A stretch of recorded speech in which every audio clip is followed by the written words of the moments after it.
the muddy, corpse-strewn trenches of World War I, a new kind of terror emerged, not from artillery or gas, but from silence.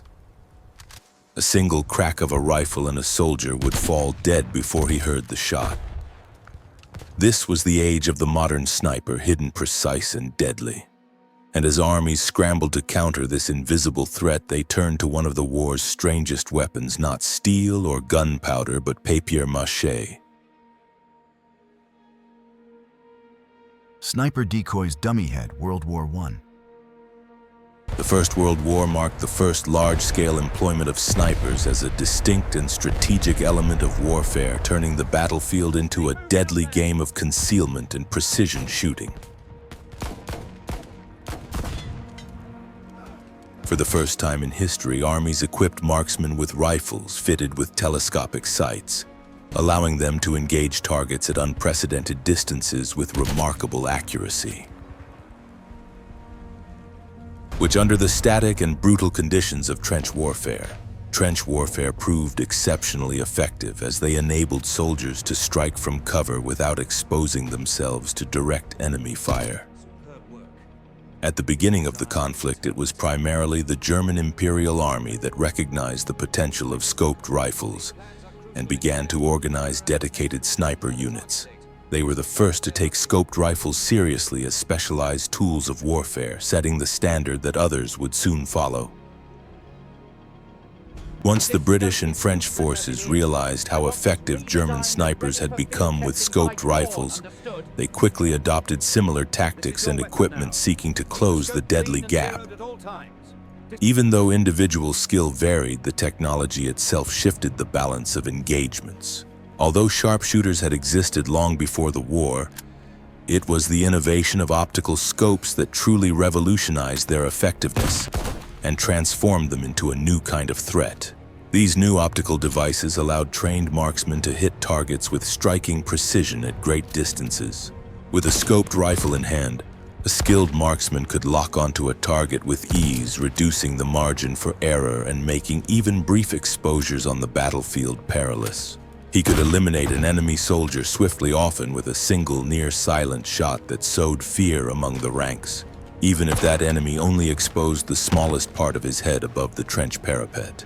His speed and precision made him almost invisible, striking before anyone could even react.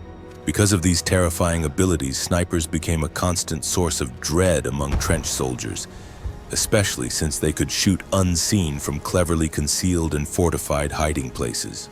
As the war dragged on, camouflage techniques became increasingly refined, making snipers even harder to spot. For soldiers living daily under the threat of these hidden killers, finding ways to detect or neutralize them became a matter of survival.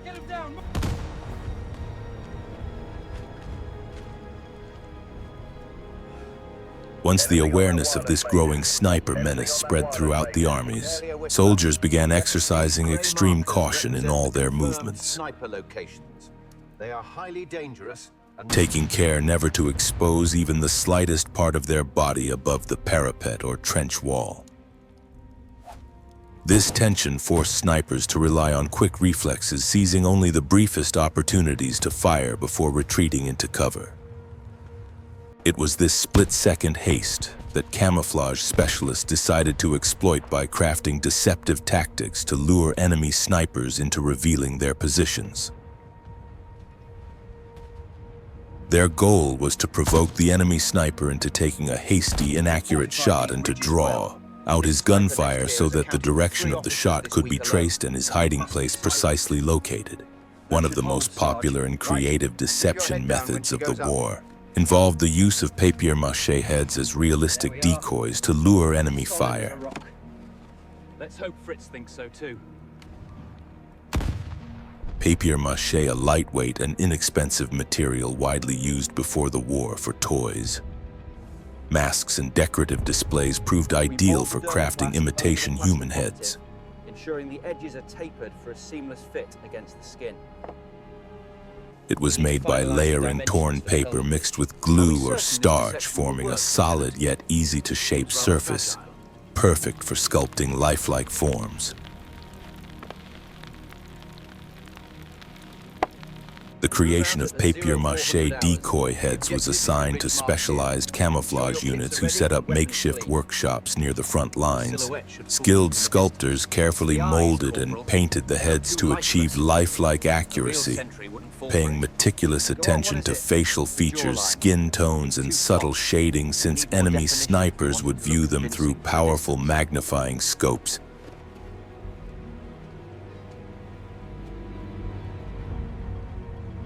To heighten their realism, some decoy heads were fitted with small rubber attachments that could simulate subtle movements or breathing. A thin tube connected to the mouth of the dummy allowed operators to blow air through it, making the cigarette appear to move or emit smoke, thus creating the convincing illusion of a soldier casually smoking in the trench. This simple trick dramatically increased the chance of drawing the attention of an unsuspecting sniper eager to seize the opportunity. Enemy snipers drawn by the illusion often took the bait. Papier-mâché heads were usually mounted on long rods or poles so they could be safely raised above the trench line, beyond the trench parapet. If the ruse was successful and the sniper took the shot, the deception achieved its deadly purpose. When the dummy head was struck by a sniper's bullet, the point of impact revealed the direction of fire. Soldiers could then use the bullet holes to triangulate the sniper's position or employ other locating techniques. Another clever variation involved inserting a small periscope into the decoy's head to visually identify the sniper's hideout after he had fired. Once the sniper's general location was determined, We advance, we take heavy losses. Once the position was confirmed, coordinated sniper teams returned fire to eliminate the enemy marksman. Alternatively, artillery or counter-sniper fire would be concentrated on that precise area until the threat was neutralized.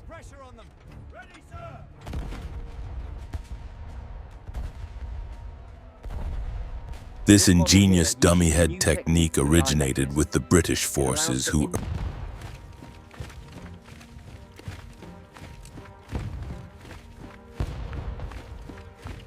early in the war struggled greatly against hidden German snipers.